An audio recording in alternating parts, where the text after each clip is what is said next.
السلام علیکم ورحمۃ اللہ وبرکاتہ، نحمده ونصلی علی رسولہ الکریم، اما بعد فاعوذ باللہ من الشیطان الرجیم، بسم اللہ الرحمن الرحیم، رب اشرح لی صدری ویسر لی امری واحلل عقدۃ من لسانی یفقہوا قولی۔ سورۃ الانبیاء۔ سورۃ الانبیاء اس لیے انبیاء کہلاتی ہے کہ اس میں بہت سے انبیاء کا ذکر آیا ہے، اور اسی کی مناسبت سے اس کا نام سورۃ الانبیاء ہے۔ مکی سورت ہے، سورت ابراہیم کے بعد نازل ہوئی، 7 رکوع ہیں، 112 آیات ہیں، 1186 کلمات ہیں اور 4890 حروف ہیں، اور بخاری کی روایت سے پتہ چلتا ہے کہ یہ ان سورتوں میں سے ایک ہے جو مکی زندگی کے اول دور میں نازل ہوئی۔ سبق نمبر 164، آیت نمبر 1 سے 29 تک، لیسن نمبر 164، آیت 1 to 29۔ بسم اللہ الرحمن الرحیم۔ اقترب للناس حسابهم، قریب آ گیا لوگوں کے لیے ان کا حساب۔ اقترب قاف رے بے سے قریب آنا، للناس لوگوں کے لیے، یعنی تمام لوگوں کے لیے عمومی طور پر، اور کفار کے لیے خصوصی طور پر۔ حسابهم ان کا حساب، مراد ہے قیامت، کیونکہ حساب کب ہوگا انسانوں کا؟ قیامت کے روز، اور قیامت سے پہلے موت کے وقت بھی انسان کا حساب شروع ہو جاتا ہے۔ تو حساب جو ہے وہ انسان کو ملنے والی جزا کا ابتدائی حصہ ہے، یعنی انسان کو آخر میں کیا ملے گا، اس کا آغاز کس سے ہوگا؟ حساب کتاب سے۔ وہم اور وہ، فی غفلۃ غفلت میں، اور غفلت کیا ہوتا ہے؟ کسی چیز کا ذکر نہ کرنا، کسی چیز کو بھول جانا، کسی چیز کو یاد نہ رکھنا۔ معرضون اعراض برتنے والے ہیں، منہ موڑے ہوئے ہیں، نفسانی خواہشات میں غرق ہونے کی وجہ سے، آخرت کے بارے میں فکر نہ کرنے کی وجہ سے۔ انبیاء علیہم السلام کا سب سے اہم ترین کام یہی رہا ہے کہ وہ لوگوں کو ایک اللہ کی عبادت کی طرف بلائیں، اور جو نہ مانے انہیں آخرت کی سزا سے ڈرائیں اور خبردار کریں۔ تو انبیاء کی آمد دراصل کس لیے ہوتی ہے؟ کہ لوگوں کو غفلت سے بیدار کیا جائے، ان کی غفلت دور کی جائے، ان کو جگایا جائے۔ تو اقترب للناس حسابهم وهم فی غفلۃ معرضون، قریب آ گیا ہے لوگوں کے لیے ان کے حساب کا وقت، اور وہ ہیں کہ غفلت میں منہ موڑے ہوئے ہیں۔ اگرچہ یہ آیت 1400 سال پہلے نازل ہوئی، اور یوں لگتا ہے کہ اس وقت سے لے کے اب تک قیامت آئی نہیں، تو شاید یہ کوئی بات ایسے ہی من گھڑت بات تھی، یا اس میں کوئی ڈرنے کی بات نہیں۔ لیکن بات یہ ہے کہ اگر آخرت کے مقابلے میں دنیا کی زندگی کو دیکھا جائے تو اس نسبت سے یہ 1400 سال چند لمحے بھی نہیں۔ تو جب یہ کہا گیا کہ اقترب للناس حسابهم، تو واقعی قریب ہے۔ اور ہر انسان کی قیامت کب ہو جاتی ہے؟ اس کی موت کے وقت۔ من مات فقد قامت قیامته، جو مر گیا اس کی قیامت آ گئی، اس کا حساب کتاب شروع ہو گیا۔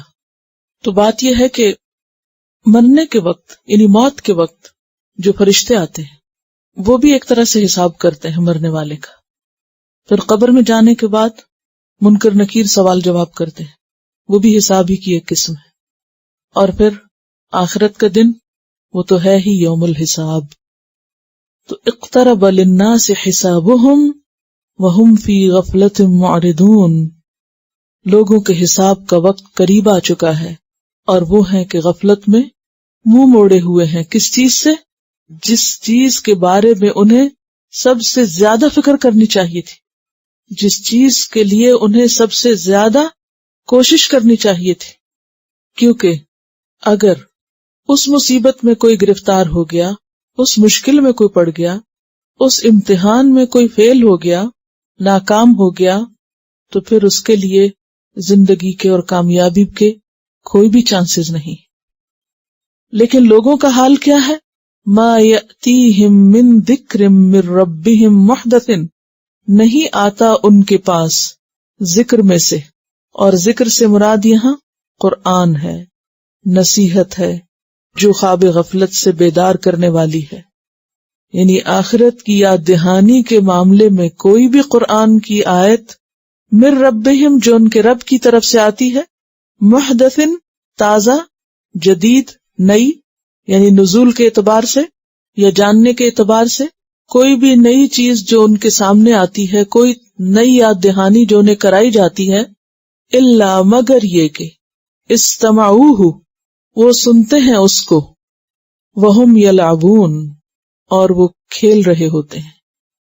یعنی کسی بھی آیت کے ذریعے جب انہیں آخرت کے انجام، آخرت کے حساب اور آخرت کی سزا جزا کے بارے میں خبردار کیا جاتا ہے، یعنی کسی بھی آیت کے ذریعے، تو وہ اسے سنجیدگی سے نہیں لیتے.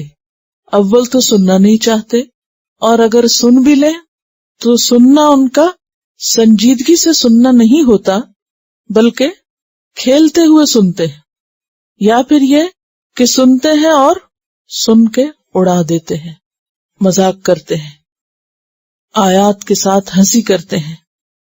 یعنی لوگوں کو آخرت کی فکر کیوں نہیں ہوتی؟ یا تو یہ ہے کہ ان کو اس دن کا پتہ ہی نہیں، اور اگر کوئی بتائے بھی تو اس بتانے والے کی بات کو کوئی سنجیدگی سے نہیں لیتا، اس کے بارے میں فکر نہیں کرتا، بلکہ سن کے مذاق میں اڑا دیتا ہے. تو ایسے لوگوں پر پھر نصیحت کیسے اثر کر سکتی ہے؟ تو یاد رکھیے کہ چونکہ سورت مکی ہے، ابتدائی دور کی صورتوں میں سے ہے، اشارہ ہے کفار مکہ کی طرف ان آیات میں، خاص طور پر کہ جب بھی ان کے پاس نبی صلی اللہ علیہ وسلم کوئی نئی صورت لاتے، کوئی نئی آیت لاتے اور انہیں آخرت کے عذاب سے خبردار کرتے، تو وہ اس پر توجہ نہ کرتے بلکہ اس کا مذاق اڑاتے. کسی بھی چیز کا مذاق کب اڑایا جاتا ہے؟ جب انسان اس کو کوئی اہمیت نہیں دیتا. اور چونکہ قرآن اللہ کا کلام ان کی نظر میں کوئی زیادہ اہمیت نہیں رکھتا تھا، لہذا وہ اس کی طرف متوجہ بھی نہ ہوتے. لاہیتاً قلوبہم، لاہیتاً مشغول ہیں، قلوبہم ان کے دل. لاہیہ کا لفظ لہو سے نکلا ہے، لام ہے واو. لہو کہتے ہیں ہر وہ چیز جو انسان کو اہم مقصد سے ہٹا دے، یعنی کوئی بھی چیز انسان کو اپنے اندر اتنا مشغول کر لے کہ وہ اہم چیز کے بارے میں سوچنے سے غافل ہو جائے. تو یہاں غفلت ہے ان کے دلوں کی، ان کے دل اور ہی فکروں میں مشغول ہیں، اور ہی چیزوں میں منہمک ہیں. وَأَسَرُّ النَّجْوَىٰ اور انہوں نے چھپا کر کی سرگوشی. کنہوں نے؟ اہل مکہ کی طرف اشارہ ہے. نجوا کس کو کہتے ہیں؟ سرگوشی کو، چھپ کے کانوں میں باتیں کرنا. اور سرگوشی تو ویسے ہی چھپا کے کی جاتی ہے، تو پھر سرگوشی کے لیے یہ کیوں آیا کہ انہوں نے چھپا کر کی سرگوشی؟ بہت زیادہ مبالغے کے لیے، یعنی خوب چھپ کے باتیں کرتے ہیں، پوشیدہ رکھتے ہیں، خبر بھی نہیں ہونے دیتے. کون ہے یہ؟ الذین ظلموا، وہ لوگ جنہوں نے ظلم کیا، یعنی مشرکین. اور چھپ کے کیا باتیں کرتے ہیں؟ ہل ھذا نہیں ہے یہ، الا مگر، بشرن ایک انسان، مثلکم تمہاری طرح کا، تم ہی جیسا. یعنی چھپی ہوئی باتوں میں سے جو اہم ترین بات ہے وہ کیا ہے، یا ان کی ڈسکشن کا جو موضوع ہے یا موضوع گفتگو جو بات ہے وہ کیا ہے کہ یہ تم کس کی باتیں سنتے اور اس کی بات ہم کیوں مانیں، وہ تو ہمارے ہی جیسا ایک انسان ہے، کوئی بہت اہم شخصیت تو نہیں. ہم میں کیا خوبی نہیں جو اس میں ہے کہ وہ ہمیں نصیحت کرے؟ وہ اپنے آپ کو کیا چیز سمجھتا ہے تو ایک انسان ہی نا. ہل ھذا الا بشر مثلکم، یہ تھی ان کی انا اور تکبر کہ جو انہیں پیغمبر کی بات سننے سے روکے ہوئے تھا. اور چھپ کے کیوں کرتے تھے یہ سب باتیں؟ تاکہ آپس میں مل جل کر کسی ایک متفقہ رائے تک پہنچ جائیں اور ان کا اختلاف نہ کھلے. کیونکہ کوئی کہتا تھا شاعر ہے، کوئی کہتا تھا کاہن ہے، کوئی کچھ اور کہتا تھا. اب یہ ہے کہ اگر الگ الگ باتیں ہوں گی تو پھر کیا ہوگا؟ ان کی بات کا وزن نہیں ہوگا. تو اس لیے وہ چھپ کے پہلے سرگوشیاں کرتے اور پھر باہر نکل کے کہتے هل هذا الا بشر مثلكم افتأتون السحر، کیا پھر تم آؤ گے جادو کو، یعنی تم جادو کو قبول کرو گے. آؤ گے کا مطلب یہ ہے قبول کرو گے. اشارہ ہے کس چیز کی طرف؟ آپ کے پیش کیے ہوئے کلام کی طرف، کہ آپ کا کلام کیا ہے؟ جادو ہے. آپ لوگوں کو برین واش کر دیتے ہیں، میسمرائز کر دیتے ہیں، کیونکہ جو آپ کی بات سنتا ہے وہ متاثر ہوئے بغیر رہ نہیں سکتا. اور بہت سی آیات سے یہ پتہ چلتا ہے کہ وہ آپ صلی اللہ علیہ وسلم اور آپ کا جو کلام تھا اس کو جادوگری قرار دیتے، یعنی آپ کے کام اور کلام کو. جیسا کہ پیچھے سورۃ طٰہٰ میں ہم نے موسیٰ علیہ السلام کے ساتھ دیکھا کہ فرعون نے ان کے بارے میں کیا کہا، یہ جادوگر اور یہ تمہارا بڑا ہے جس نے تم کو بھی جادو سکھا دیا. تو یہ بھی کہتے تھے ان ھذا الا سحر یؤثر، یہ تو پرانا جادو ہے جو چلتا چلا آ رہا ہے، قدیم وقتوں سے یہی ہوتا چلا آ رہا ہے. افتأتون السحر، کیا پھر تم جادو کو قبول کر لو گے، جادو کے اثر میں آ جاؤ گے. وانتم تبصرون، حالانکہ تم دیکھ رہے ہو. اب چاہیے تو یہ تھا کہ جو کچھ یہ کہہ رہے تھے اس کی دلیل لاتے. اگر ان کا دعویٰ یہ تھا کہ یہ جادو ہے تو پھر ان کے پاس کوئی دلیل ہونی چاہیے تھی. دلیل تو کوئی تھی نہیں، لہذا دلیل کے بدلے کیا کہا؟ وانتم تبصرون. اس میں دلیل کی کیا ضرورت ہے، یہ تو تم سب کو نظر آ رہا ہے. یعنی یہ بات تو ثابت کرنے کی ضرورت ہی نہیں ہے. جیسے عام طور پہ ہم کہتے ہیں نا یہ کوئی ڈھکی چھپی بات ہے، یہ تو سبھی کو پتا ہے. یعنی زبان خلق کو نقارہ خدا سمجھو. یعنی بہت بڑی دلیل ہے کسی بھی بات کے لیے کیا کہ سب یہی کہہ رہے ہیں اور سب یہی دیکھ رہے ہیں، ایک ہی چیز سب کو نظر آ رہی ہے. قال ربی یعلم القول فی السماء والارض. قال، کہا، کس نے؟ پیغمبر نے، محمد صلی اللہ علیہ وسلم کی طرف اشارہ ہے. ان سب باتوں کے جواب میں انہوں نے کیا کہا؟ ربی، میرا رب، یعلم القول، جانتا ہے بات کو، خواہ وہ کھلے عام کی جائے، علل اعلان کی جائے یا پھر چھپ چھپ کے کی جائے. تو وہ کیا کرتے تھے؟ چھپ کے فیصلہ کرتے اور پھر کھلے عام آ کے سب کے سامنے کہتے. فرمایا اللہ کو سب پتا ہے. فی السماء والارض، جو آسمان میں بات ہوتی ہے اور جو زمین میں ہوتی. وہو السمیع العلیم، اور وہ سننے والا ہے، جاننے والا ہے. یعنی اللہ کو سب کچھ پتا ہے. یہ کیوں کہا سمیع العلیم یہاں؟ جو بات پیچھے کہی گئی اسی کی مناسبت سے یہاں اللہ کی صفات لائی گئی ہیں کہ کوئی سرگوشی کرے یا کھلے عام بات کرے تو وہ سنتا ہے، اس کو سب پتا ہے. اور سب لوگ جس حال میں، جس انداز میں جو کچھ کر رہے ہوتے ہیں ان سب کو اللہ خوب جانتا ہے. بل قالو، بلکہ انہوں نے کہا، کیا کہا؟ اضغاث احلام، پراگندہ خواب ہیں. اضغاث جو ہے پیچھے بھی گزر چکا ہے، دغس کی جمع ہے، ضاد غین فے. دغس کہتے ہیں خشک گھاس کو یا شاخیں جو انسان کی مٹھی میں آ جائیں. گٹھا، گٹھی نہیں ہوتی گھاس کی گٹھی جیسے جھاڑو ہوتا ہے، یا کوئی بھی سوکھا گھاس یا لکڑیاں کٹھی کی ہوئی، تو اتنی لکڑیاں یا گھاس جو مٹھی میں آ جائے تو اس کو کیا کہتے ہیں؟ دغس. تو یہاں پر خوابوں کے لیے دغس کا لفظ استعمال ہوا. ایسے خواب ہیں جو گھاس کی مٹھی کی طرح ہیں، کیونکہ جب وہ مٹھی بنتی ہے نا تو اس میں خشک اور سبز اور طرح طرح کی مختلف قسم کی، کوئی چھوٹی پتی، کوئی بڑا تنکا، کوئی کیسا کوئی کیسا، کسی کا کوئی شکل، کسی کی کوئی حال.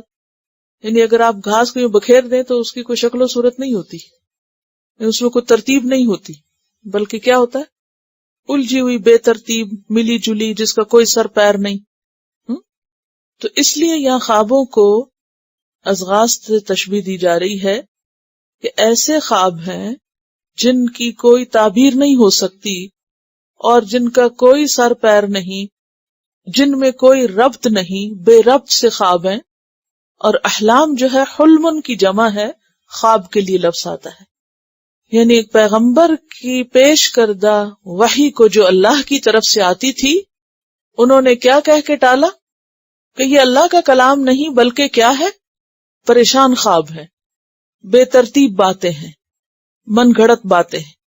بل افتراہ، بلکہ اس نے اس کو گھڑ لیا ہے، یعنی خود ساختہ باتیں، جھوٹ ہے، گھڑی ہوئی، اختراع ہے. بل ہوا شاعر، بلکہ وہ شاعر ہے. اب ایک بات کریں، نہیں ایک نہیں، باتیں اپنی ان کی اضغاث و احلام ہے، بلکہ وہ تو شاعر ہے. عربوں کے ہاں کاذب یا جھوٹے شخص کے لیے بھی شاعر کا لفظ استعمال کرتے تھے. یعنی کسی کو جھوٹا کہنا ہوتا تو کیا کہتے کہ وہ شاعر ہے. ہمارے ہاں عام طور پر کیا کہتے ہیں جب کوئی من گھڑت اور امیجنری قسم کی باتیں کرے، اور شیخ چلی بھی کہتے ہیں، اور یعنی اس قسم کے الفاظ جو کسی کی بات کو اڑانے کے لیے اور اس کو غیر سنجیدہ ثابت کرنے کے لیے جو استعمال کیے جاتے ہیں، وہ اسی قسم کا شاعر ہے. اس نے اس کو گھڑ لیا، بلکہ یہ تو ہے ہی جھوٹا شخص. اور ویسے بھی ایک محاورہ ہے کہ سب سے عمدہ شعر وہ ہوتا ہے جو سب سے زیادہ جھوٹا ہو. یعنی اصل بات یہ ہے کہ وہ مقابلہ کر نہیں پا رہے تھے. کلام اتنا زبردست تھا کہ جس کے آگے یہ لاجواب ہو رہے تھے، لہذا انتہائی فرسٹریشن کا شکار تھے، اور کبھی کچھ کہہ کے اسے ختم کرنا چاہتے تھے. یعنی ان کے چین اڑے ہوئے تھے. لیکن انجام کیا ہوا؟ انسان اللہ سے ڈرتا نہیں کہ کوئی بھی اللہ کا مقابلہ نہیں کر سکتا. فَلْيَأْتِنَا، کبھی مطالبہ کرتے کیا؟ بس چاہیے کہ لے آئے ہمارے پاس بِآیَةٍ، کوئی نشانی، معجزہ، کما ارسل الاولون، جیسا کہ بھیجے گئے پہلے. اول کی جمع اولون، اشارہ ہے اولون سے پچھلے انبیاء کی طرف. یعنی جیسے صالح علیہ السلام نے ایک اونٹنی دکھائی لوگوں کو معجزے کے طور پہ، موسیٰ علیہ السلام نے عصا اور ید بیضاء دکھایا، عیسیٰ علیہ السلام نے کئی ایک اور معجزات دکھائے، مردوں کو زندہ کر دیتے تھے اللہ کے اذن سے. تو ان کو بھی چاہیے، یعنی محمد صلی اللہ علیہ وسلم کو بھی چاہیے کہ یہ بھی ہمیں کوئی اسی قسم کی نشانی دکھائیں. اگر یہ واقعی پیغمبر ہیں تو پھر فَلْيَأْتِنَا بِآیَةٍ کما ارسل الاولون. لیکن اللہ تعالیٰ نے ان کی سب باتوں کا رد کیا. سورۃ الحاقہ میں آتا ہے وما هو بقول شاعر قلیلا ما تؤمنون. سورۃ یاسین میں آتا ہے وما علمناہ الشعر وما ينبغی لہ، ہم نے اس کو شاعری سکھائی نہیں اور اس کو زے بھی نہیں دیتی کہ وہ شاعری کرے، زے بھی نہیں دیتی یہ بات کہ وہ شاعر کہلایا جائے. اور پھر یہ جو نشانی مانگتے تھے تو اس میں قسمیں کھا کھا کے کہتے تھے کہ اگر یہ معجزہ ہمیں دکھا دے تو ہم ضرور مان جائیں گے. لیکن اللہ تعالیٰ نے ان کی کوئی بات نہ مانی. کیوں؟ آگے فرمایا ما آمنت قبلہم من قریۃ، نہیں ایمان لائی ان سے پہلے کوئی بستی. بستی سے مراد اہل قریہ ہیں، یعنی بستی والے. اہلکناہا، کہ ہلاک کر دیا ہم نے اس کو. یعنی معجزات دیکھ کر بھی پچھلی قوموں میں سے کوئی ایمان نہ لایا. اب دیکھیے پوری تاریخ میں ایک بھی مثال ایسی نہیں ملتی کہ کسی قوم کے سامنے پیغمبر نے معجزہ پیش کیا ہو اور وہ جھک گئے ہوں آگے کہ ہم مان گئے. سب نے معجزے دیکھے اور انکار کر دیا، نتیجتاً ان کی تباہی لازم ہو گئی. وما ارسلنا قبلک الا رجالا نوحی الیہم، پیچھے ان کا اعتراض تھا نا کہ انسان ہی تو ہے ہمارے جیسا. فرمایا نہیں بھیجا ہم نے آپ سے پہلے الا مگر رجالن مردوں ہی کو، یعنی انسانوں ہی کو، نوحی الیہم ہم وحی کرتے رہے ہیں ان کی طرف. یعنی ہر پیغمبر انسان تھا، رجل تھا جس کی طرف وحی آئی. فاسألوا اہل الذکر، پھر پوچھ لو اہل ذکر سے. یہاں اہل ذکر سے مراد اہل کتاب کے علماء ہیں، یعنی علماء اہل کتاب سے پوچھ لو اے اہل مکہ، ان کنتم لا تعلمون، اگر تم جانتے نہیں ہو۔ آپ دیکھیے کہ اہل مکہ کو محمد صلی اللہ علیہ وسلم سے زیادہ کس پر اعتماد تھا؟ اہل کتاب پر، اور خاص طور پر دینی امور میں وہ انہی کو کنسلٹ کرتے تھے، انہی سے مشورے کرتے تھے۔ کوئی بھی چیز جب آتی تو جا کے انہی سے پوچھتے کہ یہ صحیح ہے، اگر تم کہتے صحیح ہے تو ہم مان لیتے ہیں۔ تو یہاں ان سے کہا جا رہا ہے کہ دیکھو، اگر تمہیں محمد صلی اللہ علیہ وسلم کی بات پر یقین نہیں آتا تو پھر کیا کرو؟ جن پر تمہیں اعتبار ہے، جن سے تم مشورے کرتے ہو، اہل کتاب کے علماء، انہی سے پوچھ لو ان کی کتابوں میں کیا لکھا ہے کہ گزشتہ پیغمبر کون تھے، کیا وہ انسان نہ تھے؟ اس سے کیا پتہ چلتا ہے کہ ایسی باتیں جو قرآن کے خلاف نہ جاتی ہوں یا درست ہوں تو ان کے لیے دوسروں کی طرف بھی رجوع کیا جا سکتا ہے۔ اسی لیے حدیث میں آتا ہے کہ حدثوا عن بنی اسرائیل ولا حرج، بنی اسرائیل سے روایت کر سکتے ہو اور حرج نہیں۔ کیا روایت کر سکتے ہو؟ مراد یہ ہے کہ جیسے قرآن کی کوئی آیت ہے، اگر اس کی وضاحت میں اہل کتاب کا پیش کردہ کوئی واقعہ یا کوئی چیز آتی ہے تو اس کو کوٹ کیا جا سکتا ہے۔ مثلا بعض اوقات تفسیر میں ہم کہتے ہیں نا کہ بائبل میں یہ بات یوں لکھی ہوئی، تو اس سے اس طرح کی کوٹیشن لانا یا دلیل لانا منع نہیں ہے، خاص طور پر اگر وہ اسے سپورٹ کرتی ہو۔ تو یہاں بھی کیا کہا جا رہا ہے کہ تم ان سے جا کے پوچھ لو۔ وَمَا جَعَلْنَاهُمْ جَسَدًا، اور نہیں بنایا ہم نے ان کو ایک جسم، لا یأکلون الطعام، کہ نہ کھاتے ہوں کھانا۔ ہم نے انہیں ایسا جسم نہیں دیا کہ جسے کھانے کی ضرورت نہ ہو۔ وما کانوا خالدین، اور نہ تھے وہ ہمیشہ رہنے والے۔ یہ ایسی بات نہیں ہے کہ ہم نے ان کو جسمانی اعتبار سے کچھ مختلف بنایا ہوا ہے۔ پیغمبروں کے جسم بھی دوسرے انسانوں کی طرح کھانے پینے کے محتاج ہوتے ہیں۔ اور جسد کو جسد کیوں کہا جاتا ہے؟ جسد کا لفظی معنی ہوتا ہے کسی چیز کا اکٹھا ہونا، جڑنا۔ تو ہمارے جسم میں مختلف اعضاء ہیں، لیکن سب کیا ہیں؟ ایک دوسرے سے جڑے ہوئے ہیں، بندھے ہوئے ہیں۔ تو ہم نے ان کو ایسا جسم نہیں دیا۔ اور یاد رکھیں کہ جسم کا لفظ جو ہے یہ صرف انسان کے لیے آتا ہے، اور جسد جو ہوتا ہے وہ چیزوں کے اکٹھے ہونے کے لیے آتا ہے، چاہے انسان کا ہو یا کسی اور کا ہو۔ لا یأکلون الطعام، کہ وہ کھانا نہ کھاتے ہوں۔ وما کانوا خالدین، اور وہ دنیا میں ہمیشہ نہیں رہے۔ جیسے دوسرے انسان پیدا ہوئے اور وہ فوت ہو گئے، اسی طرح پیغمبر بھی انسان ہوتے ہیں، کھاتے پیتے بھی ہیں، شادی بھی کرتے ہیں، ان کی انسانی ضروریات بھی ہوتی ہیں، اور پھر وہ ایک دن دنیا سے رخصت ہو جاتے ہیں، فوت ہو جاتے ہیں۔ اب دیکھیے کہ یہ بات کس قدر وضاحت سے بتا دی گئی، لیکن اس کے باوجود ہمارے مسلمانوں ہی کے اندر ایسے لوگ موجود ہیں جو نبی صلی اللہ علیہ وسلم کو انسان ماننے کے لیے تیاری نہیں، اور اس کے لیے من گھڑت قسم کے دلائل دیے جاتے ہیں کہ ان کا سایہ نہیں تھا۔ تو اس قسم کی باتیں جو ہیں، اس سے پیغمبر کی شان میں اضافہ نہیں ہوتا۔ پیغمبر کے مقام اور شان میں یہ بات اضافے کے باعث ہے کہ وہ انسان ہوتے ہوئے جبریل سے، اللہ تعالیٰ سے ہم کلام ہوئے، اور اللہ نے اپنا کلام ان پر نازل کیا۔ اگر کوئی فرشتے ہوتے یا نور سے بنے ہوتے تو پھر تو وہ ہم سے ایک الگ ہی چیز ہوتے، ایک اور ہی مخلوق ہوتے، پھر ہمارے لیے قابل اتباع مثال تو نہ ہوتے۔ ثم صدقناہم الوعدہ، پھر سچ کر دکھایا ہم نے ان سے وعدہ۔ کس چیز کا وعدہ؟ مدد کا، یعنی ان کے دشمنوں کے خلاف ان کی مدد کا وعدہ ہم نے بالآخر سچا کر دکھایا۔ کیسے؟ ان کے دشمنوں کو ہلاک کر کے۔ فَأَنْجَيْنَاهُمْ، پھر ہم نے ان کو نجات دی۔ کن کو؟ پیغمبروں کو۔ وَمَن نَّشَاءُ، اور جن کو ہم نے چاہا۔ پیغمبروں کے علاوہ اور کس کو نجات ملی تھی؟ ایمان والوں کو، سچے مومنوں کو۔ وَأَهْلَكْنَا الْمُسْرِفِينَ، اور ہلاک کر دیا ہم نے مسرفین کو. مسرفین کس کی جمع ہے؟ مسرف کی. اور مسرف کس سے ہے؟ اسراف سے ہے. اور اسراف سین رے فے سے، حد سے بڑھنا، یعنی حلال سے نکل کے حرام میں جا پڑنا اسراف ہوتا ہے، یا گناہوں میں جا پڑنا، کفر میں جا پڑنا، یہ سب اسراف ہوتا ہے.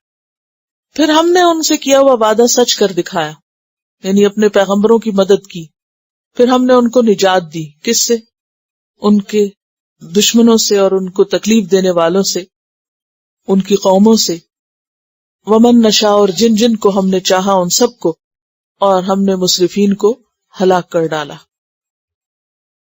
لقد انزلنا الیکم کتابا فیہ ذکرکم افلا تعقلون.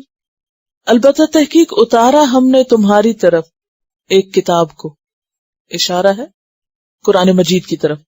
اے قریش، ہم نے تمہارے پاس ایک کتاب بھیجی، کیونکہ سب سے پہلے انہی کی طرف آئی تھی، اور پھر اس کے بعد صرف ان کے لیے نہیں بلکہ سب لوگوں کے لیے ہے. ھدی للناس ہے یہ کتاب. فیہ ذکرکم، اس میں تمہارا ہی ذکر ہے. ذکر کا لفظ یہاں فضیلت کے معنوں میں استعمال ہو رہا ہے، کہ اللہ نے تمہیں یہ کتاب دے کر تمہیں آنر بخشا ہے. اور ذکر سے مراد باتیں بھی ہوتی ہیں، یعنی اس میں تمہاری ہی باتیں ہیں. اور ذکر سے مراد یاد دہانی اور دینی امور کا ذکر، یعنی دین کی باتیں. فیہ ذکرکم، یعنی یہ باتیں تمہارے سے متعلق ہیں یا تمہاری باتیں ہیں، یہ تمہارے فائدے کے لیے ہیں. افلا تعقلون، کیا پھر تم عقل سے کام نہ لوگے، سمجھو گے نہیں؟ تو یہاں بھی کیا کہا گیا کہ اس کتاب کو پا کر تو تم کو خوش ہونا چاہیے، کیونکہ اس میں تو تمہاری ہی باتیں، تمہارا ہی تذکرہ ہے، تمہارے ہی فائدے کی چیزیں ہیں. وَكَمْ قَصَمْنَا مِنْ قَرْيَةٍ، اور کتنی ہی تباہ کر دی ہم نے بستیوں میں سے، یعنی اہل قریہ مراد ہے. قاف صاد میم قسم کہتے ہیں توڑنے کو، ہلاک کرنے کو. کوئی بھی چیز توڑی کیوں جاتی ہے؟ آپ نے کوئی پتھر توڑا، گلاس توڑا، توڑنے سے چیز کے ٹکڑے ٹکڑے ہو جاتے ہیں، ہر چیز الگ الگ ہو جاتی. قسمنا کا مطلب یہ ہے کہ ہم نے توڑ پھوڑ کر دی، ان کی اینٹ سے اینٹ بجا دی. من قریۃ، بستیوں میں سے، یعنی بستیوں کے رہنے والے، کیونکہ چیزیں تو پھر بن جاتی لیکن انسان نہیں پھر بنتے نا. کانت ظالمتن، وہ ظالم تھی. تو ظالم کوئی عمارت نہیں ہوتی جو ٹوٹتی ہے یا گرتی ہے کسی تباہی میں، بلکہ اس کے رہنے والے مراد ہیں یہاں، کہ وہ ظلم کرنے والے تھے. وَأَنشَأْنَا، اور پیدا کیا ہم نے، بعدہا، ان کے بعد. کن کے بعد؟ ان بستیوں والوں کے بعد. قومن، ایک قوم کو. آخرین، دوسرے. آخرین نہیں ہے، آخرین ہے، آخر کی جمع ہے. دوسرے لوگ ان کے بعد ان کے وارث بنے. فلما احسوا بأسنا، پھر جب انہوں نے محسوس کیا ہمارا عذاب. ایک ہوتا ہے بأس اور ایک ہوتا ہے بؤس، بے واو کے ساتھ، واو کے اوپر حمزہ. بؤس جو ہوتا ہے وہ فقر وغیرہ کے لیے ہوتا ہے، نہیں محتاجی. اور بأس جو ہوتا ہے جسمانی تکلیف کے لیے ہوتا ہے. تو مراد ہے عذاب. تو احساس کس سے ہے؟ حس سے. حس کس سے ہے؟ سین سین. حس کس کو کہتے ہیں؟ سینس کو. یعنی کسی چیز کو اپنے سینسز کے ساتھ دیکھنا یا سننا یا محسوس کرنا. تین بڑی سینسز ہے نا، دیکھنا، سننا اور ٹچ کرنا. فلما احسوا بأسنا، پھر جب انہوں نے محسوس کیا ہمارا عذاب، یعنی دیکھ لیا آتے ہوئے، یا انہوں نے سینس کر لیا کہ اب آئی شامت. اذا ہم، جب وہ، منہا، اس سے، یرکضون، بھاگ رہے تھے. رے کاف ضاد، رکض ہوتا ہے تیزی سے بھاگنا. بیسیکلی گھوڑے کو ایڑ لگانے کے لیے آتا ہے. گھوڑے کو ایڑ لگاتے کسی نے دیکھا کب؟ کیسے ایڑ لگاتے؟ لگامیں بھی کھینچتے ہیں اور مارتے بھی ہیں اور ککس بھی لگاتے ہیں، اس کو پاؤں سے بھی ٹھکراتے ہیں تاکہ آگے چلے. ایڑی سے مارتے ہیں نا، ایڑ لگانا اسی سے، ٹھیک ہے، تاکہ وہ تیز چلے. تو وہ دوڑنے لگے، یعنی جیسے انہوں نے گھوڑوں کو ایڑ لگا دی کہ بھاگ نکلے ہم اس عذاب والی بستی سے. یہ مراد ہے. جب انہوں نے محسوس کیا کہ عذاب آنے لگا ہے تو وہ بھاگ پڑے.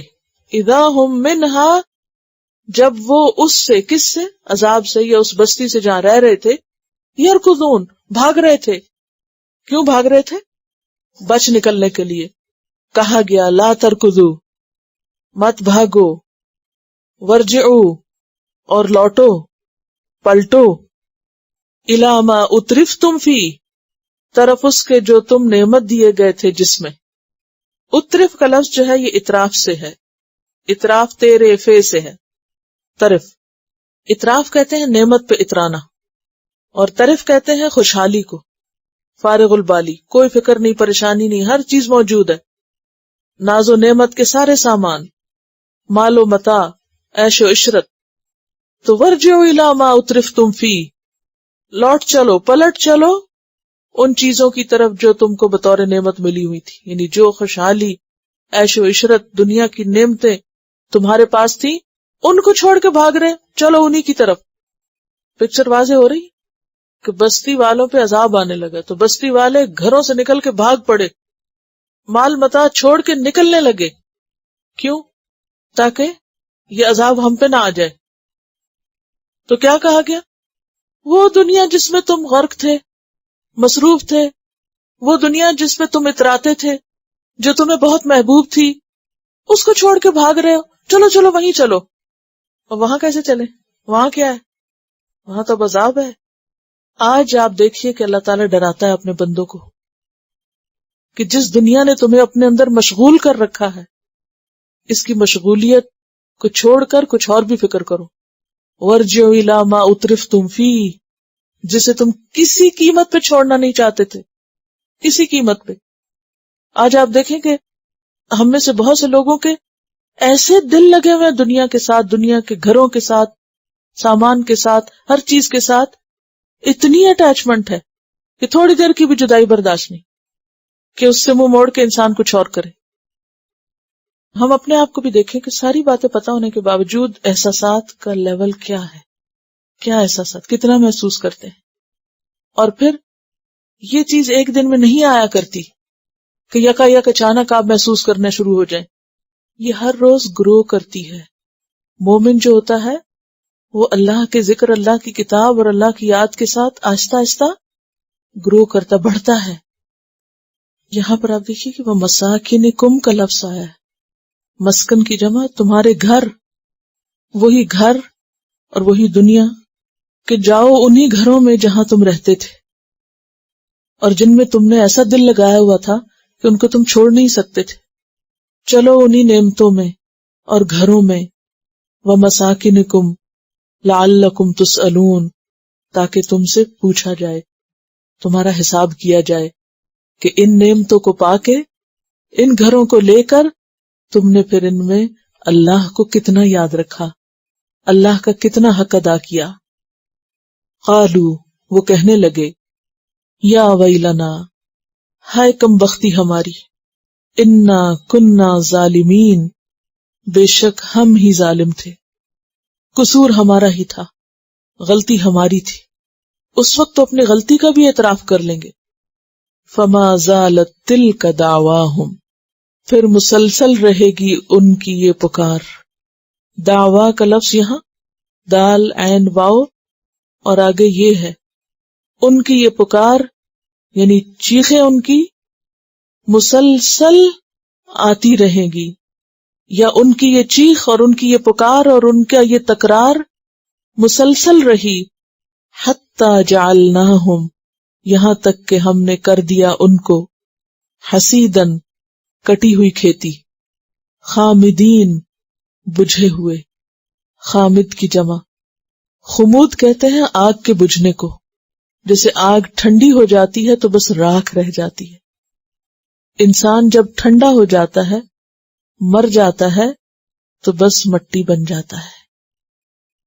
زندگی کی ایک حرارت ہے، یا لائف جو ہے وہ حرارت پر مبنی ہے. یعنی ہمارا ہارٹ یا ہمارا دل جو کام کرتا ہے یا ہمارے جسم کے اندر جو ایک حرارت ہے یا جو گرمی ہے، اگر وہ ختم ہو جائے تو آپ نے دیکھا ہوگا کہ جب کوئی مرتا ہے تو کیا ہوتا ہے؟ ٹھنڈا ہو جاتا ہے، جیسے آگ ٹھنڈی ہو جاتی ہے، بالکل برف بن جاتا ہے. ان کا کوئی عذر قبول نہ کیا گیا. حتی جعلناہم حصیدا خامدین، کٹی ہوئی کھیتی کی طرح، بجھی ہوئی آگ کی طرح ہم نے ان کو کر دیا. وما خلقنا السماء والارض وما بینہما لاعبین، کہ لوگوں کہاں بھولے ہوئے ہو، تم سمجھتے یہ سب کچھ کھیل تماشا ہے؟ اور نہیں بنایا ہم نے آسمان اور زمین کو اور جو بھی ان دونوں کے درمیان ہے کھیل تماشے کے طور پر. لاعبین، لاعب کی جمع، یعنی ہم بنانے والے جو تھے وہ بیکار کام کرنے والے نہیں، یعنی یہ سب کچھ کھیل نہیں، یا کھیلنے کے لیے نہیں، یا کسی کھیلنے والے کا کھیل نہیں. کھیلنے والے کا کھیل کیا ہوتا ہے؟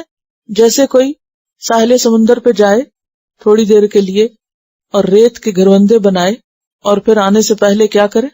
ڈھا دے، سب توڑ تاڑ کے آ جائے. تو اگر آپ کبھی ریت میں کھیلے ہوں تو آپ کو معلوم ہوگا، یا گڑیا کے گھر بنائے ہوں گے بچپن میں، کہ کس شوق کے ساتھ کیا کچھ اکٹھا کر کے سب کچھ بنایا جاتا ہے، اور پھر جب کھیل ختم ہوتا ہے تو سب توڑ تاڑ کے ختم کر کے پھینک دیا جاتا ہے. اللہ تعالیٰ نے یہ دنیا اور آسمان اور زمین اور ہمارے لیے یہ رہنے کا گھر، آسمان کی چھت اور زمین کا فرش، یہ سب کسی کھیلنے والے کے کھیل کا نتیجہ نہیں ہے، یہ کوئی ریت کا گھروندا نہیں ہے.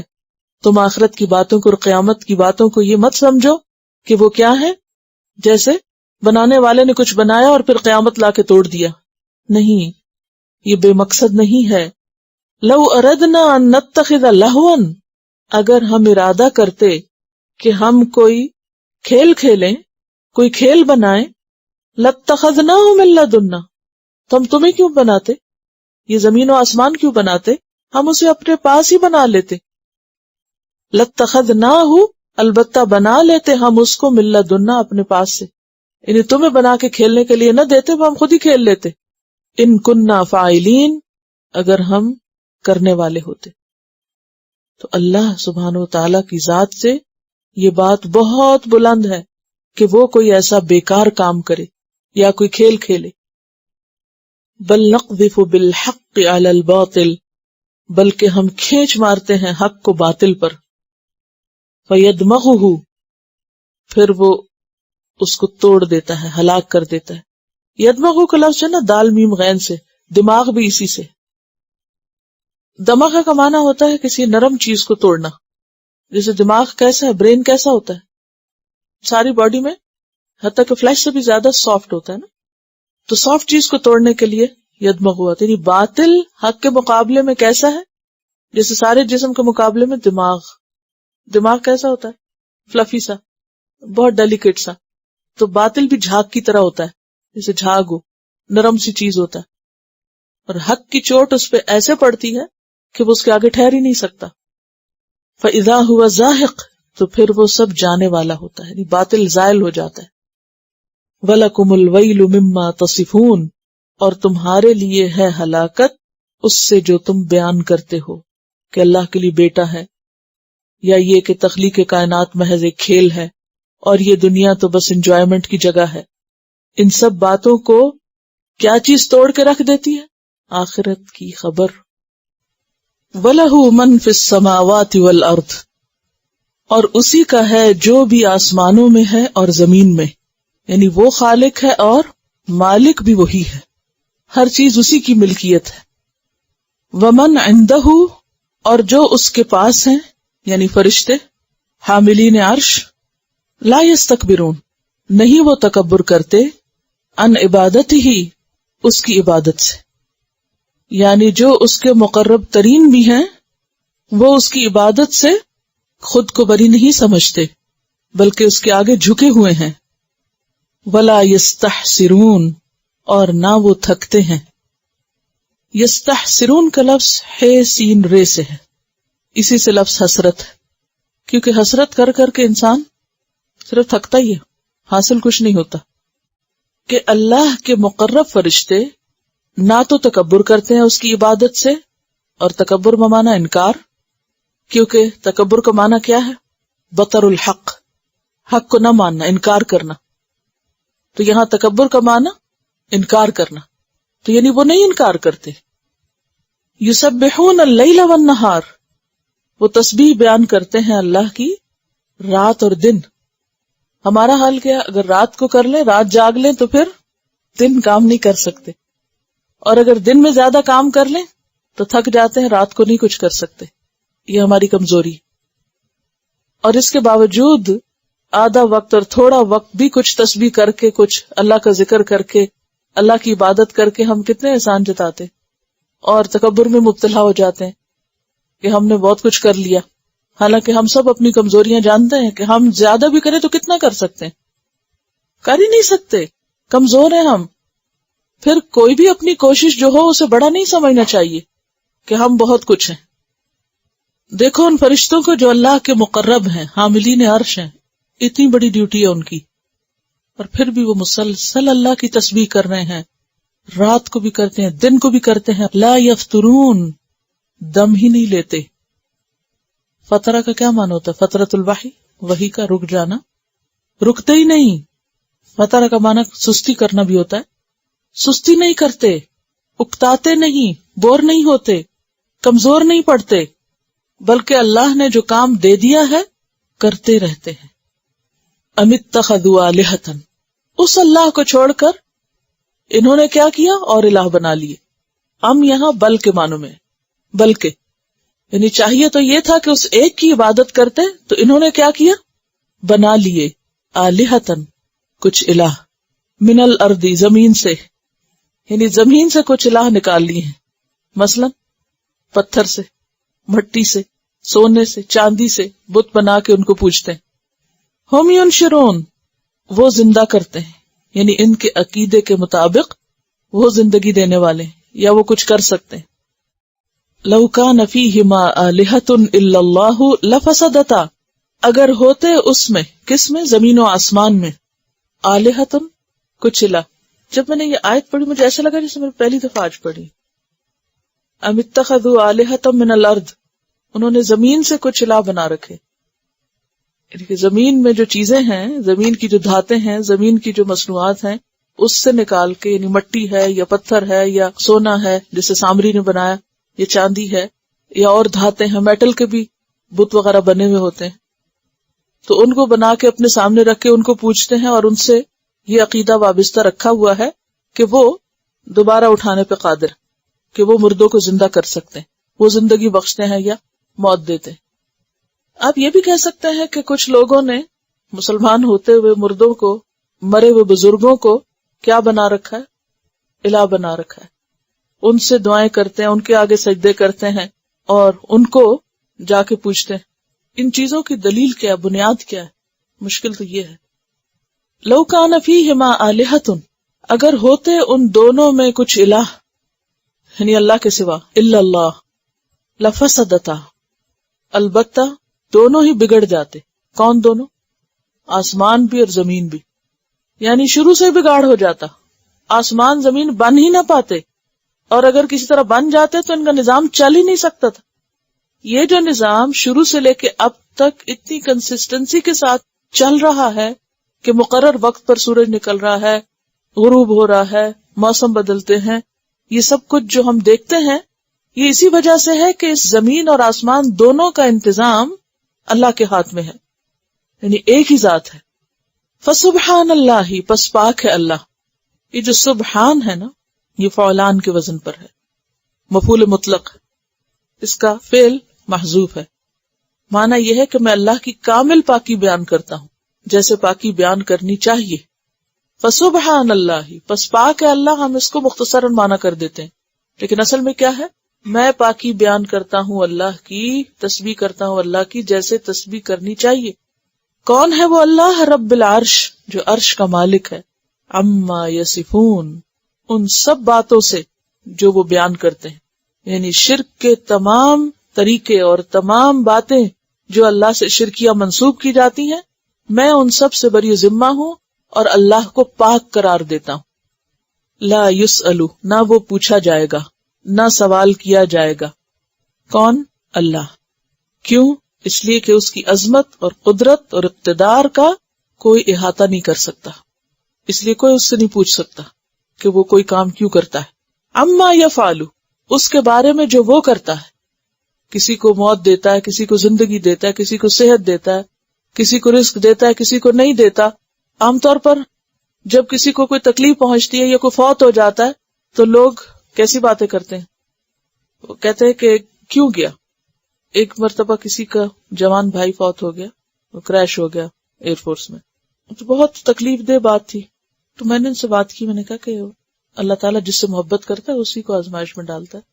تو انہوں نے کہا کہ اللہ کو ہم پہ ہی کیوں اتنا پیار آیا. یہ جملہ مجھے کبھی نہیں بھولتا کہ انسان جب دکھ میں ہوتا ہے تو اللہ کے بارے میں کیسی کیسی باتیں کہہ جاتا ہے. اللہ ہم سب کو محفوظ رکھے. ایک انسان کو غم کی شدت اور دکھ کی اور تکلیف کی اور بعض اوقات خوشی کی بے خود اور بے قابو کر دیتی ہے، اور انسان کو یہ سمجھ نہیں آتی وہ کہہ کیا رہا ہے. کیونکہ وہ حدیث میں آتا ہے نا کہ سب سے زیادہ آزمائے جاتے ہیں پیغمبر، پھر ان سے جو قریب ہوتے ہیں، جو ان سے قریب ہوتے ہیں. تو اللہ تعالیٰ کسی کو بھی بغیر کسی مقصد کے تکلیف نہیں دیتا. اگر کسی کو فوت کرتا ہے تو اس کے پیچھے کوئی حکمت ہوتی ہے کہ ہمیں نہیں پتا تھا، ہم اس کے علم کا احاطہ نہیں کر سکتے. وَلَا يُحِيطُونَ بِشَيْءٍ مِّنْ عِلْمِهِ إِلَّا بِمَا شَاءَ. ہمیں کیا پتا اس نے کوئی کام کیا، کیوں کیا، ہم کیوں نہیں کر سکتے. لا يُسْأَلُ عَمَّا يَفْعَلُ، کوئی نہیں پوچھ سکتا، کسی کو حق نہیں کہ کوئی پوچھے، کیونکہ ہم اس کی حکمتیں نہیں جانتے کسی بھی کام کے پیچھے کیا ہے. اور اسی طرح ہر چیز تو اس کی ملکیت ہے. وہ جس چیز کو بنائے، جس چیز کو ڈھائے، جس چیز کو توڑے، جس کو رکھے، جسے چاہے اولاد دے، جسے چاہے نہ دے، جسے چاہے خوشی دے، جسے چاہے غم دے، جسے چاہے بیمار کرے، جسے چاہے صحت دے، کچھ بھی کرے، کوئی نہیں پوچھ سکتا. لا یسأل عما یفعل وہم یسألون. یہ سب پوچھے جائیں گے، ان کا حساب ہوگا، ان کا محاسبہ ہوگا، ان کے اعمال کے بارے میں اور ان کے الہوں سے اور ان کے معبودوں سے اور ان کے عبادت کرنے والوں سے سخت حساب ہوگا. ام اتخذوا، یا انہوں نے بنا رکھے. اور یہاں بھی ایک ڈانٹ کا انداز ہے.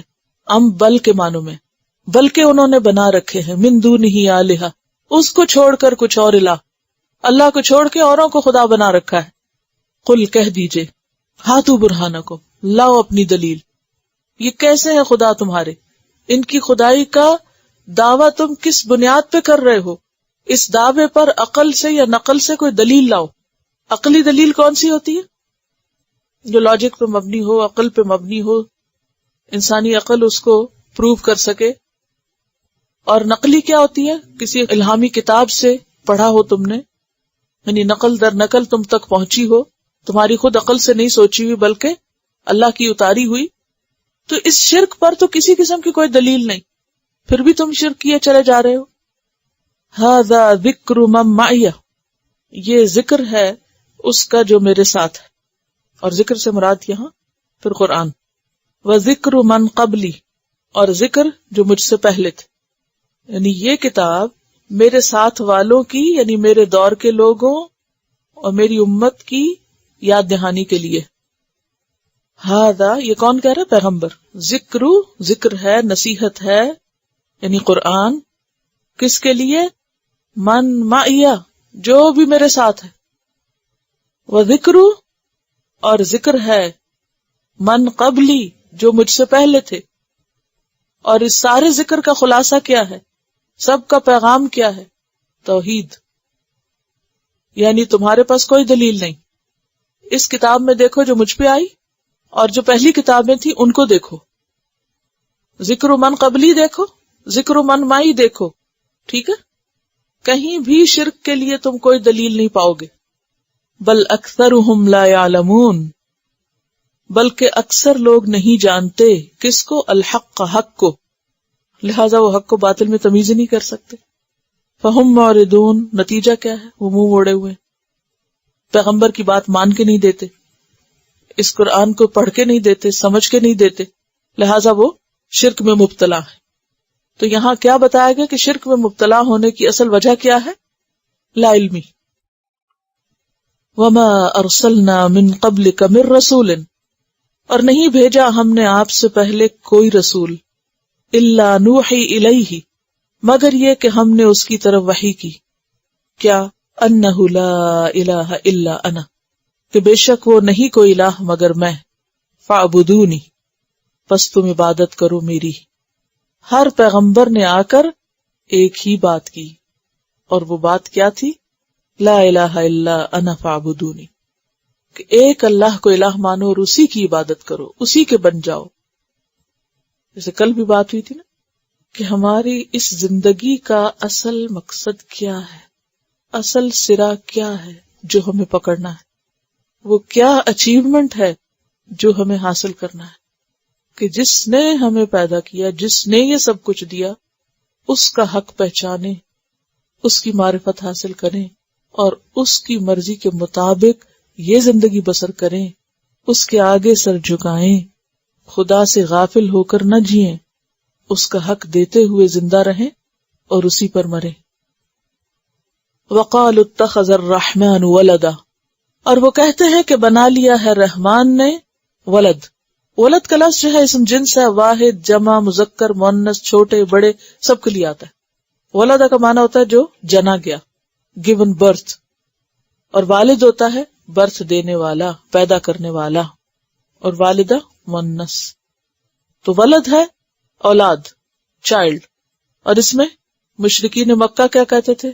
فرشتے ہیں ولد اللہ کا، نعوذ باللہ، یعنی بیٹیاں ہیں۔ یہود کہتے عزیر ہیں، نصارہ کہتے مسیح ہیں۔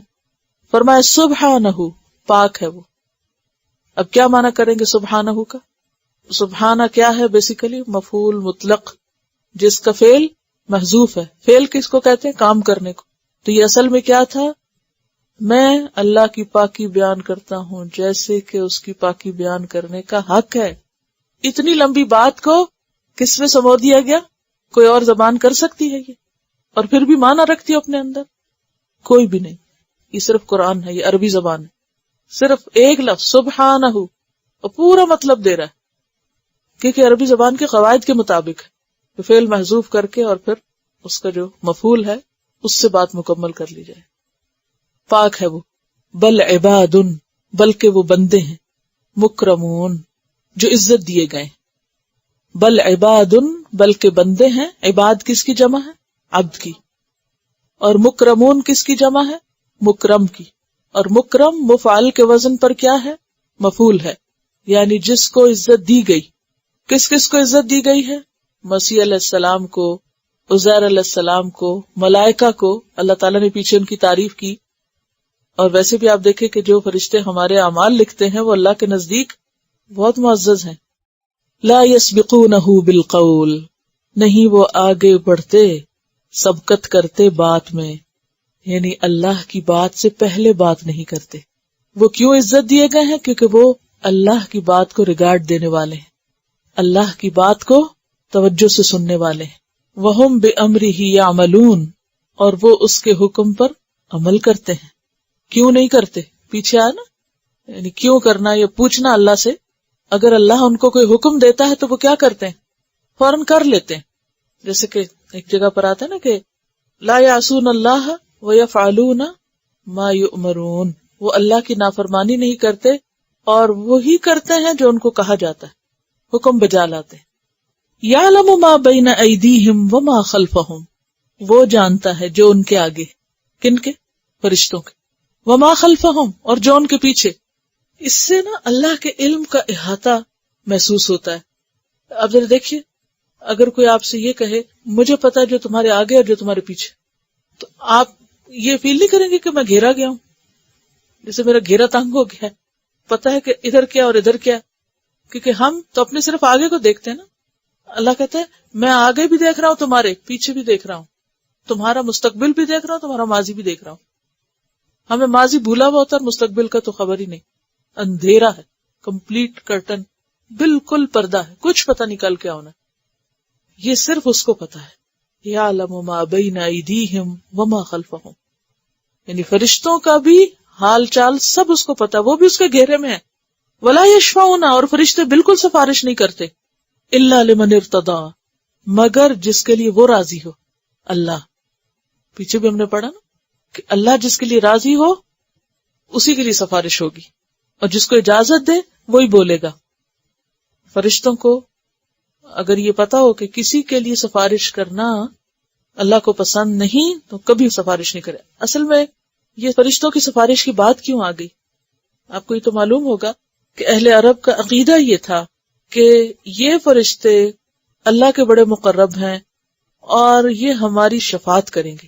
اور یہ جو بت وغیرہ انہوں نے بنائے ہوئے تھے نا، وہ بھی فرشتوں کی شکل میں اور ان کے اوتار بنا کے رکھے ہوئے تھے، اور کہتے تھے ما نعبدہم الا لیقربونا الی اللہ زلفی، ہم ان کی عبادت نہیں کر رہے، ہم تو بس ان کو اس لیے پوچھتے ہیں کہ یہ ہمیں اللہ سے قریب کرتے ہیں، یہ ہماری سفارش کریں گے. فرمایا لا یشفعون، کوئی سفارش نہیں کریں گے، بھول جاؤ. الا لمن ارتضی، مگر جس کے لیے اللہ راضی ہو. وہم من خشیتہ مشفقون، اور وہ اس کے ڈر سے، کس کے؟ اللہ کے. اور خشیت کون سا ڈر ہوتا ہے؟ جو علم کی بنیاد پہ ہو. یاد رکھیے، خشیت وہ ڈر جو علم کی بنیاد پہ ہو. جیسے قرآن پاک میں آتا ہے نا، انما یخشی اللہ من عبادہ العلماء، اللہ سے ڈرتے ہیں اس کے بندوں میں سے جو علم والے ہیں. تو جو ڈر علم پر مبنی ہو، کسی چیز کو جاننے کے بعد ڈر لگے، وہ خشیت ہوتا ہے. تو یہ خشیت اللہ ہی کے لیے ہوتی ہے. دراصل خشیت الہی اس کو بولتے ہیں، یعنی تعظیم آمیز خوف. یہاں فرشتوں کا ڈر جو ہے وہ کس وجہ سے ہے؟ احترام اور تعظیم کی وجہ سے. وَهُم مِّن خَشْيَتِهِ مُشْفِقُونَ، اور یہ خشیت علماء کے لیے ہوتی ہے. تو فرشتے جو ہیں علم بھی رکھتے ہیں، عبادت بھی کرتے ہیں، اور اللہ کے آگے جھکے ہوئے بھی ہیں. وَمَن يَقُلْ، اور جو کہتا ہے، منہم، ان میں سے. کن میں سے؟ فرشتوں میں سے. انی الہ، کہ میں الہ ہوں. اگر ان میں سے کوئی یہ دعویٰ کرے کہ میں الہ ہوں، من دونہ، اس کے سوا. کس کے؟ اللہ کے. فذالک، تو یہ، نجزیہ جہنم، ہم جزا دیں گے اس کو جہنم کی شکل میں. آپ کو معلوم ہے نا کہ ابا واستکبر کس نے کیا تھا؟ شیطان نے. اور خود خدا بن گیا ایک طرح سے. نفس پرست تھا نا کہ انا خیر منہ، انا کا شکار ہو گیا، حالانکہ اس سے پہلے عبادت کرتا تھا. تو یہاں فرشتوں میں سے یا فرشتوں کا ہم نشین کوئی؟ شیطان چکے جنوں میں سے تھا، وہ فرشتوں میں سے نہیں تھا. تو فرشتوں میں سے تو کوئی بھی نافرمانی نہیں کرتا، لیکن فرشتوں کے پاس بیٹھنے والے نے یہ کام کیا، تو اللہ نے ہمیں روکا لا تعبدوا الشیطان. تو اگر کوئی اپنے آپ کو الہ کہے ان میں سے، کذالک نجزیہ جہنم، ہم اسے بھی جہنم میں ڈال دیں گے. اس کی عبادت کی کوئی پرواہ نہیں کریں گے، اس کی نیکی تقوی اسے کوئی فائدہ نہ دے گا. اور پھر فرمایا کذالک، اسی طرح. کس طرح؟ جیسے وہ ابلیس نے کیا تھا. نجزی الظالمین، سب ظالموں کو ہم ایسی سزا دیتے ہیں. ظالمین سے مراد یہاں مشرکین ہیں، جو دعویٰ کریں، یا معبود بھی ہو سکتے ہیں اور ان کے پوجنے والے دونوں. تو بات یہ ہے کہ قرآن پاک میں اللہ تعالیٰ نے پیغمبروں کے نام لے کر، سورۃ الانعام 88 آیت ہے، پیغمبروں کا ذکر کرنے کے بعد اللہ تعالیٰ فرماتے ہیں وَلَوْ أَشْرَكُوا، اگر یہ شرک کرتے یہ پیغمبر، لَحَبِطَ عَنْهُمْ مَا كَانُوا يَعْمَلُونَ، ان کا سب کیا ضائع ہو جاتا. نبی صلی اللہ علیہ وسلم سے فرمایا گیا لَإِنْ أَشْرَكْتَ لَيَحْبَطَنَّ عَمَلُكَ، اگر تم نے شرک کیا تمہارے بھی سارے عمل ضائع ہو جائیں گے. یہ سورۃ الزمر 65. وَلَتَكُونَنَّ مِنَ الْخَاسِرِينَ، اور تم بھی ضرور خسارہ پانے والوں میں سے ہو جاؤ گے. خواہ کوئی مقرب فرشتہ ہو، خواہ کوئی پیغمبر ہو، خواہ کوئی جن ہو یا انسان ہو، کوئی بھی شرک کرے، کیا دھرا سب برباد ہو جائے گا، اس کا کچھ بھی نہیں بچے گا. تو شرک کا معاملہ ایسا معاملہ ہے کہ جس میں ہمیں محتاط ہونے کی ضرورت ہے بہت زیادہ، اور دعا بھی مانگنی چاہیے کہ اللہم انی اعوذ بک من ان اشرک بک شیئا وانا اعلم واعوذ بک من ان اشرک بک شیئا وانا لا اعلم. یا اللہ میں تیری پناہ چاہتا ہوں ایسے شرک سے کہ جس کا میں جان کے ارتکاب کروں، یعنی کہ قصدن، بس ایسی غفلت میں، یہ دیکھا دیکھی. اور میں اس سے بھی پناہ چاہتا ہوں کہ میں کوئی ایسا شرک کروں جس کو میں جانتا ہی نہیں، مجھے پتہ ہی نہ چلے کہ میں شرک کر رہا ہوں. کیونکہ شرک ایسی چیز ہے کہ جو اللہ کو ہرگز گوارا نہیں، کسی سے بھی قبول نہیں، خواہ کوئی کچھ بھی کیوں نہ ہو، کتنا ہی مقرب کیوں نہ ہو. سورۃ الزمر 65 میں بھی آتا ہے وَلَقَدْ أُوحِيَ إِلَيْكَ وَإِلَى الَّذِينَ مِن قَبْلِكَ لَئِنْ أَشْرَكْتَ لَيَحْبَطَنَّ عَمَلُكَ وَلَتَكُونَنَّ مِنَ الْخَاسِرِينَ. تلاوت سنیے.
Alhamdulillahi Rabbil Alameen.